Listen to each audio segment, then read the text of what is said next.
Chapter 7, Mishnah 1. This Mishnah discusses the law of a sealed grave.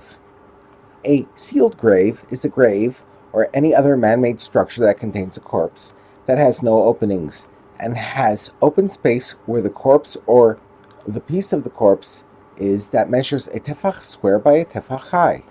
The law of a sealed grave is that the entire grave has the tomb of a corpse. Thus, if someone touches the grave, he becomes tameh even if he did not touch the corpse itself.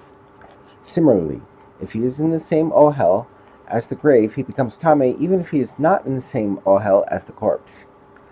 If tuma, i.e. a piece of a corpse, is in the outside wall of a building that has many stories, and the space where the corpse piece is located measures 1 tefach wide by 1 tefach long by 1 tefach high, all the upper stories above the story that contains the tuma, even if there are 10 of them, become tameh. Since the corpse piece is closed in on all sides by the wall, and the area in which the corpse piece lies contains a tefach of space, we consider the entire wall to be a sealed grave. And since the wall runs alongside all the upper stories, it transmits tuma through ohel to all these stories. Until now, the Mishnah has dealt with the case of tuma in an outside wall of a multi-story building. The Mishnah now teaches the law where the tuma is in an inside wall of a building. If the second story of a building was built on top of 2 ground floor apartments, and the corpse piece is in the wall between these apartments, the second story is tameh, but all the stories above it, the third story and higher, are tahor. In this case, the wall that has the corpse piece in it, the wall between the ground floor apartments, ends at the ceiling of the ground floor. This wall is considered to be in the ohel of the story just above it, the second story of the building, but it is not in the ohel of the stories above that one. Therefore, the tomb of the wall spreads to the second story, but not to the stories above it. The Mishnah deals with a case where a corpse was buried under a dike made to hold back the sea. If a corpse is buried under a dike, the tuma penetrates directly upward and directly downward, but does not spread to the rest of the dike. This is because the dike has no open space inside it, since it must be strong enough to hold back the sea. Therefore, the dike is not considered a sealed grave. Rather, the corpse under the dike has the status of tuma ritzua, cramped tuma, and tuma ritzua spreads only directly upward and downward. The Mishnah discusses the law of a tombstone.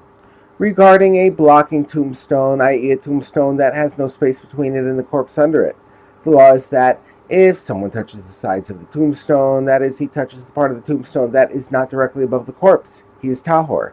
This is because the tomb of the corpse is considered tuma ritzutza, since there is no space surrounding the corpse, and such tuma penetrates only upward and downward. But if the place of the tuma, i.e. the grave in which the corpse is buried, has an empty space that measures 1 tefach wide by 1 tefach long by 1 tefach high, someone who touches any part of the tombstone is tameh, even the part that is not directly over the corpse, because the tombstone is considered a sealed grave. Since there is a tefach of space surrounding the corpse, and the corpse is enclosed from all sides, the grave, along with the tombstone, is considered a sealed grave.